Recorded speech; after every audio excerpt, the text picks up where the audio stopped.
Bună, ne aflăm aici în cadru foarte restrâns, dar asta nu e neapărat un lucru rău.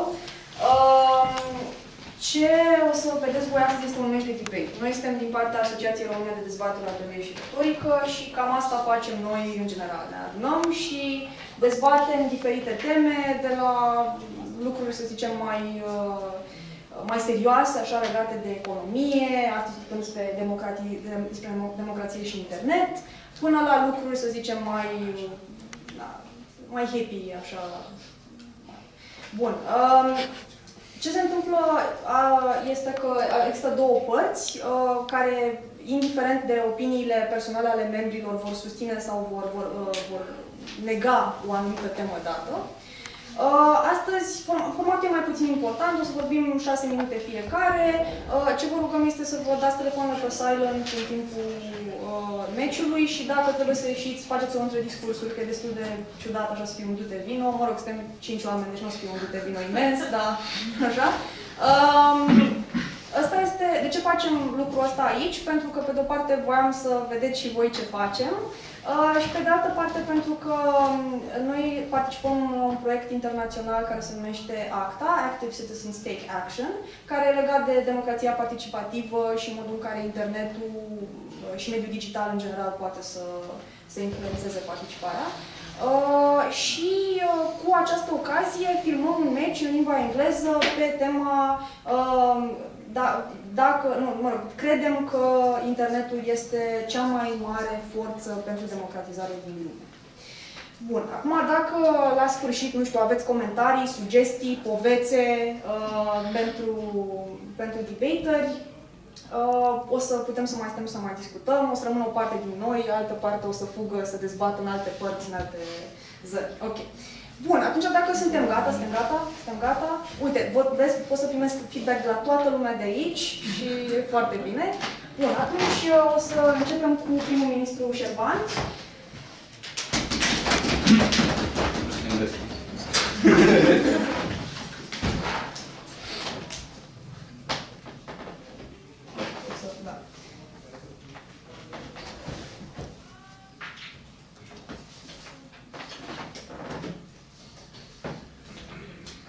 Ladies and gentlemen, my role as Prime Minister is to open up the debate and set the grounds of this debate, like explain what the major terms in the motion mean and what we mean to say when we say that the internet is the greatest force for enabling democracy and for spreading democracy in the world.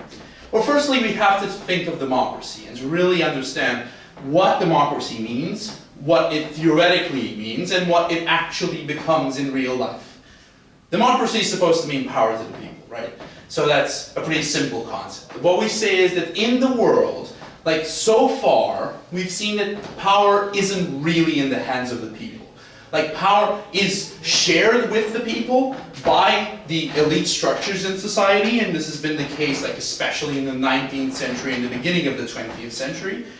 And we see it still is, unfortunately, the case in most of the world, if not all of the world, that power is never exclusively in the hands of the people, even if people have some right to vote, some right to petition, some right to protest, and so on and so forth.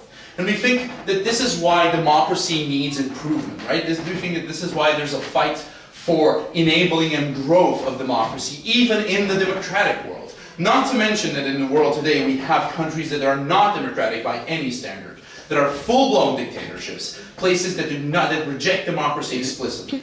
And we think that these are all things that we want to do, like by enabling democracy. And I think these are all things that the internet powerfully enables.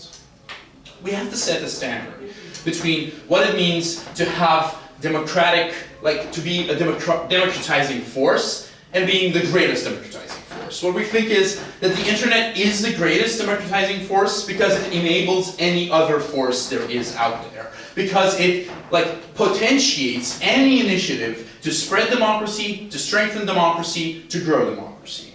Why is this? Let's look at a few things that can grow democracy. We think one of the major things that can grow democracy is education. It's people being aware of issues in their societies, in their communities, and in the world. Actually citizens having the mental capability of engaging with their government, of engaging with the power structures. If they don't understand, if they don't know, if they've never heard of issues, if they don't understand what problems people face, then citizens can never be active, and therefore they can never have power. No thanks, Dave. Secondly, the most important thing, like the second most important thing, is the idea of actually gaining access, of actually having, even if you know, even if you have the knowledge, even if you have the intelligence, even if you have the understanding to engage, you need to have a platform on which to engage, like to discuss in the public sphere. Most people don't pop up on TV and say what their opinion is. Most people don't get a voice in newspapers. Most people don't even get a voice in active civil society, right? It's not like NGOs just allow everyone to come in and just voice their concerns. We think that that's another democratically enabling force. And the third thing is the ability for a non-democratic society to actually enact change. And this is also terribly important. Let's talk about education. We see that education is great, but the fact of the matter is formal education simply doesn't achieve a widespread informing of citizens. We think that the internet does achieve that. Because it's like when you have access to the internet, an event that happens in the world is at a click away from anyone that has internet access. From absolutely anyone. From all the corners of the world. We think that this is massively important.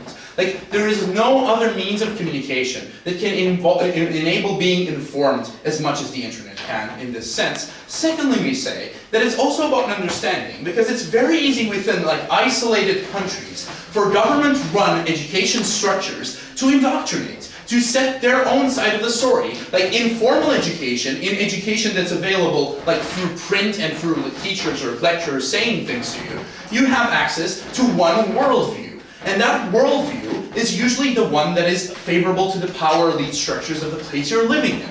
But when you have access to the internet, you have very easy access to different worldviews, to the perspectives of others, and to perspectives that are against the power structures in your community and in your society, and therefore you are enabled at an informational and knowledge level to actually be able as an individual to at least mentally engage with the power structure, therefore enabling you to be an active citizen. Go. Do you think that the power structure is inherent to democracy? Do you need it for a functioning democracy to actually function?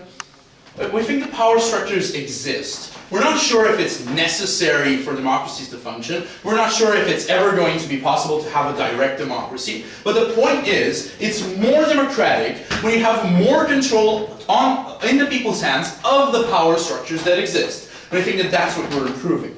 Now, secondly, let's turn to this idea of actually gaining access. The internet is amazing in that sense because it allows people to actually put their concerns online in the public sphere. Post them on environments such as Facebook. Yeah, that might sound trivial, but it actually is really, really important because some people will never have any other chance to make a public statement about any important issue except on Facebook and Twitter. We think that that's massively important, right? We think that that gives those people, even if, let's say, it doesn't act, even if what they post there isn't viewed by a lot of people, it still gives them a sense of involvement.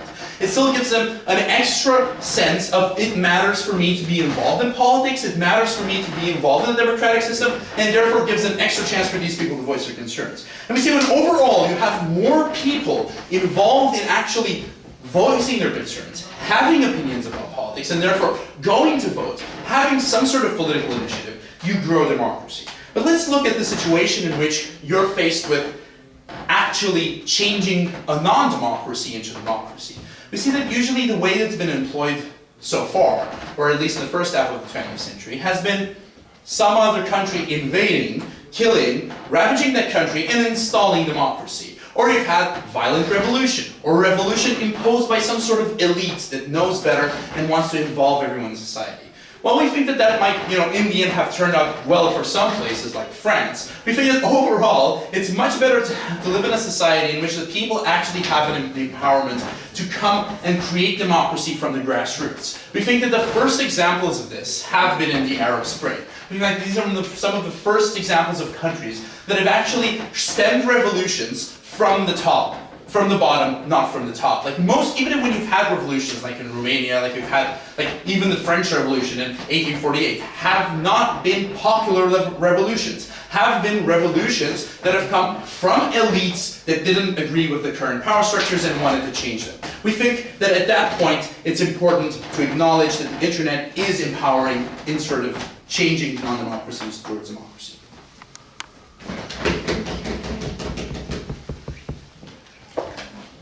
Okay, we thank the Prime Minister for his speech, and now I invite Dave to open the opposition's line. Thank you, Madam Speaker. Now, essentially, looking at the debate today, the question we have to ask ourselves is, more rather, what amounts to something being the greatest democratizer, if you will? And for that, we have to have a very global view of things and understanding of things. Now, I'm going to look at a few elements of context. I'm going to look at what proposition has posed and go into a lot of opposition arguments that we want to discuss. Now, to say something is a force of democratization means to speak of the process that is ongoing and global. Some places are stagnating in their democratization, lots of places are very slow in their democratization, some places are starting to have a decent rate of this democratization. The question is, when we're discussing about the global effect of a tool between humans, we have to acknowledge the breadth of that tool. We see that most places use paper. We see that most places use formal and informal education. We see that most places use social structures and social circles to push ideas towards a certain direction. What we don't see is most of the globe using the internet. 5 in 6 people never get on the internet. 5 in 6 people on this planet are not affected by the internet, are not pushed in any one direction by the internet. So we have to acknowledge that going into this debate.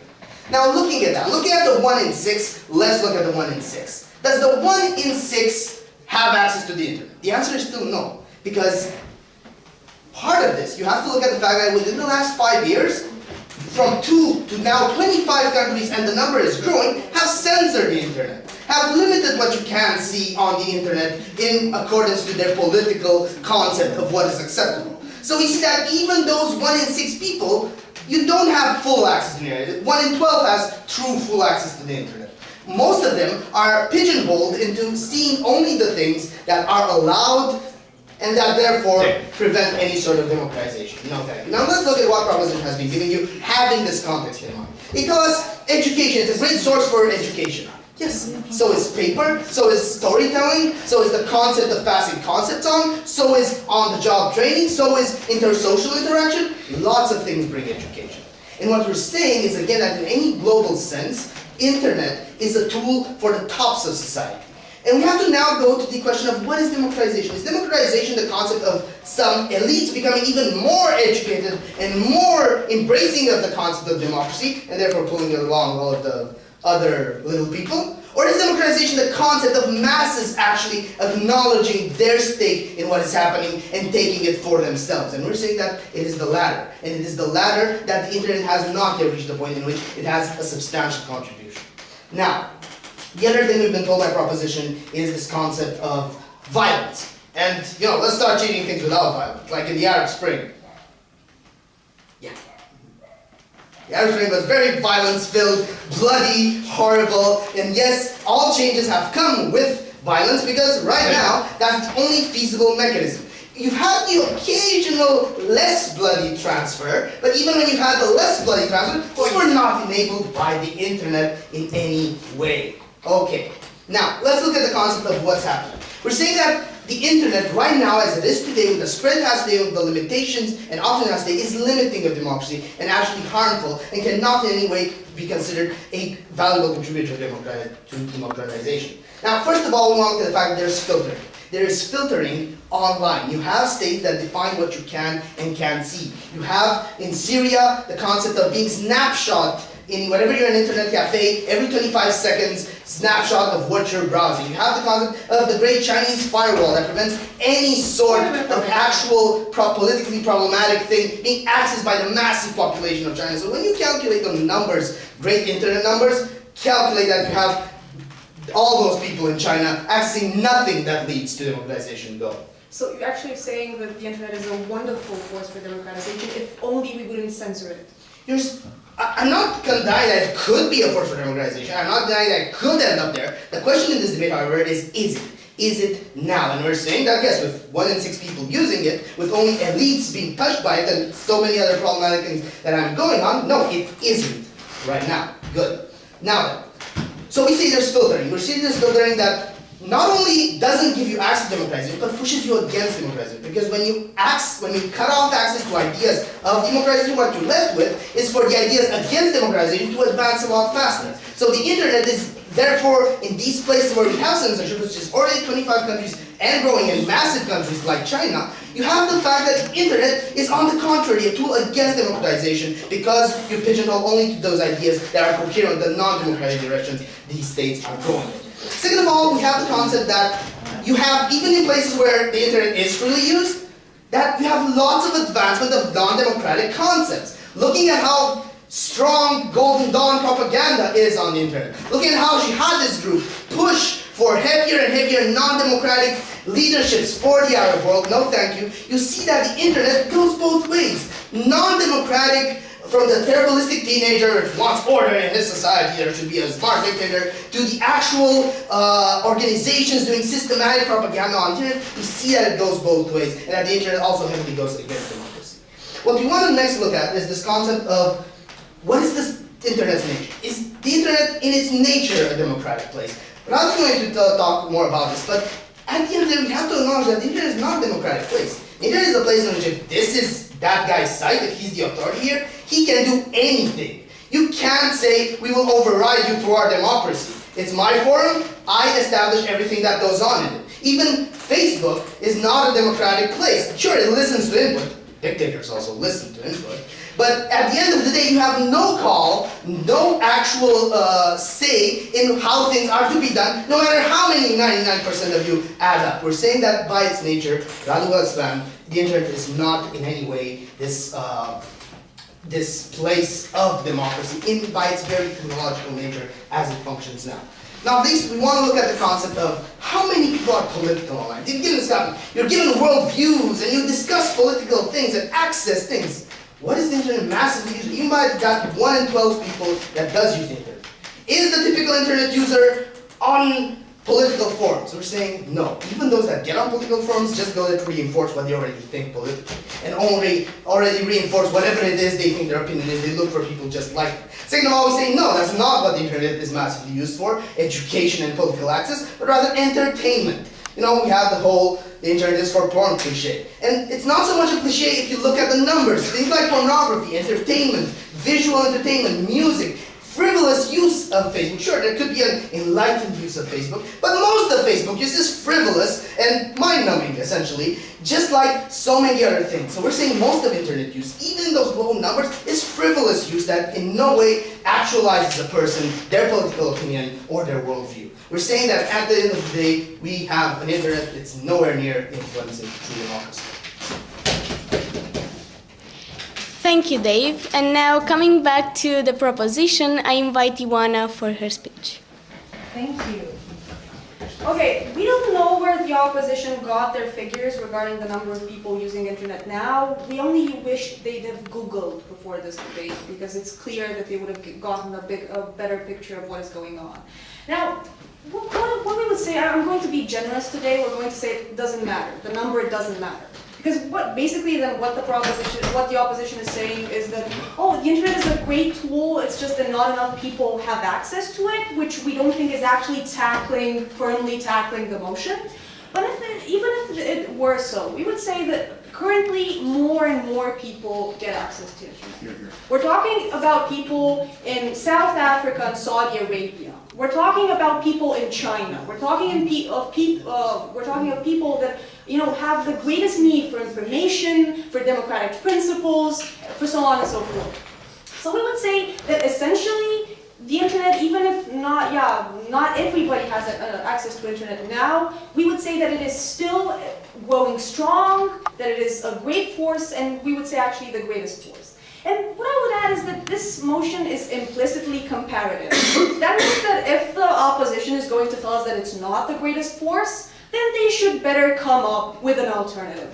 Now, what we've tried to show you today, no thank you, what we've tried to show you today is that it is growing and it is intrinsically democratic. I'm going to develop and rediscuss some of the arguments that my colleague has brought up about that. Now, what have we told you? And you will notice that the opposition hasn't really tackled this head on. Again, what we basically said is that, for once, the internet allows people that were once receptors, like they were watching TV, they were, you know, like the couch potatoes. It's enabling the couch potatoes to go on Facebook and maybe say something that is not intrinsically interesting and whatever, but now they're really contributing. Now you have a say. And you're going to vote for the, you know, petition to stop ACTA, even if you don't know what it really is. You're going to participate more. That's what we're saying. It encourages people to participate more. And we think that that is the first step. The second step is education. We think you do get more access to information. Now, it's probably not going to happen today. And again, we think that a lot of people use the internet superficially at this point. What we do think is that it's really, let's say, effective in its insidiousness. It changes people. It changes the way people think. We think that actually the greatest force for democratization, historically speaking, has not been, you know, this country conquering another country and forcing them to become democratic. We think it's actually been the cultural level. And we think that this is what the internet actually helps with. We think it helps you get information and get different points of view from all over the globe. And this is again something that the opposition, we don't feel, has tackled effectively. This is why, I mean, we've said some things, and we're definitely not saying that the internet is perfect. We're definitely not saying that everybody uses it, you know, that everybody is really enlightened in the way that they use it.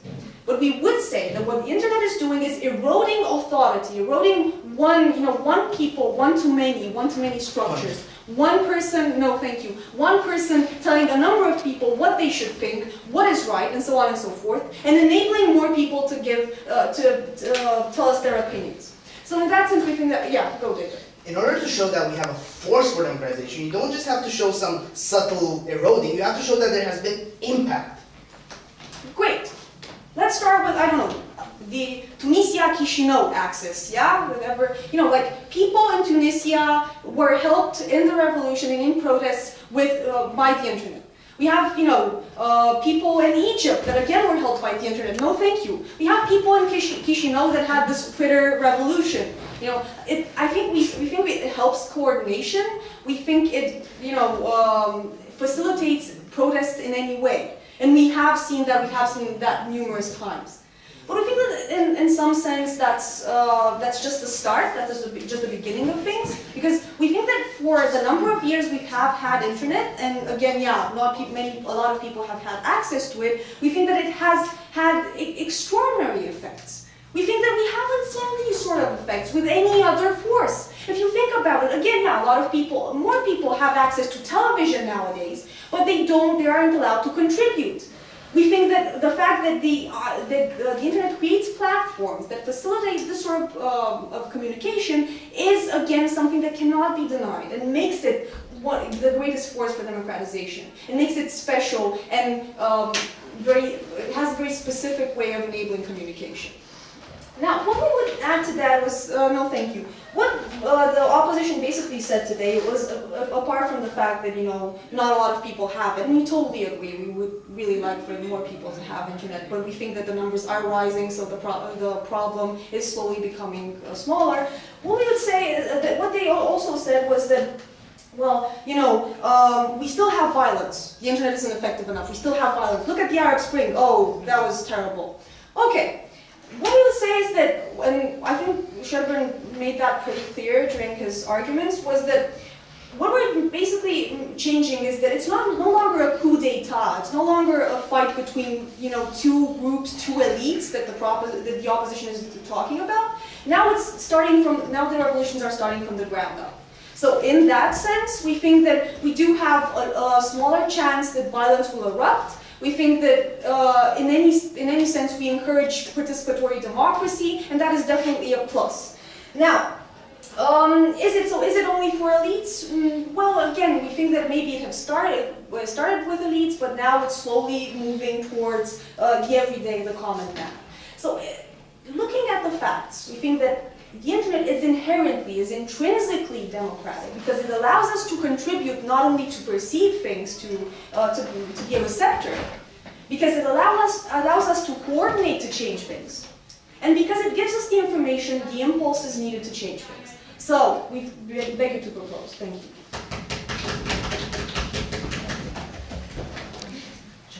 Thank you, Ioana. And now I invite Radu to continue the opposition's case. Now, we can see that the internet is a valid framework through which democratic ideas and democratic fundamental principles can be, spread out throughout the world. But then again, proposition also concedes that it's doing so very slowly. It's this slow motion effect that without actually really having a lot of real world impact. They say, well, look at it, internet equals Arab Spring. The internet has done so much for the world. But you can't really equate the internet with everything that's been good in the last 100 years or 20 years or however long it's existed. Because it's actually a sum of factors which they kind of ignore. Now what we're going to say today is that basically the internet, not only is it not a basic force of democratization, that it is inherently anti-democratic in the way that people actually approach the internet. But I will get to that more on later. Now, they say that, well, basically because people participate more, even if they do so superficially, that has inherent value. But we say, not even does that not have inherent value, this is actually a dangerous and a slippery slope. Why? Because people can now equate liking stuff on Facebook with actually being socially active. Oh, I don't even no longer have to vote for a president because now I can just like his Facebook page. And who knows, maybe someday we'll elect presidents based on Facebook likes.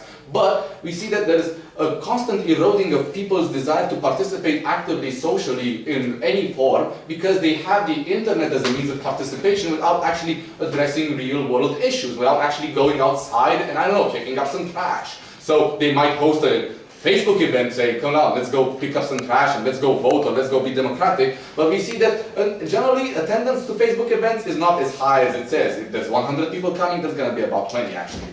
No, thank you. All right. Now, they've all given this idea that, education and access to people exchanging ideas, it's so wonderful. But again, we say that this is a superficial way of seeing the problem. Because what actually happens on the internet? We rarely see people in, a forum conversation saying, I believe this. Well, actually, I believe this. And then the other person saying, oh my God, I feel so illuminated. The internet basically is a place where the hive mind helps you harbor your own beliefs, your own interests that you already have coming into the internet. We rarely see that exchange of ideas actually leads to differences and changes within their own personal dogma because everyone already goes online because they want to argue against something because they've already started that argument inside their head. They're not saying, I don't really have an opinion on democracy. I should go and check online. Is democracy good? No. Oh well, the internet has spoken. Yes, Serban, I'll take it. That's not how it works. The internet is a medium. Obviously people are different, just like they are in real life. The point is a medium that enables communication, it enables education. You've never responded to this. Thank you.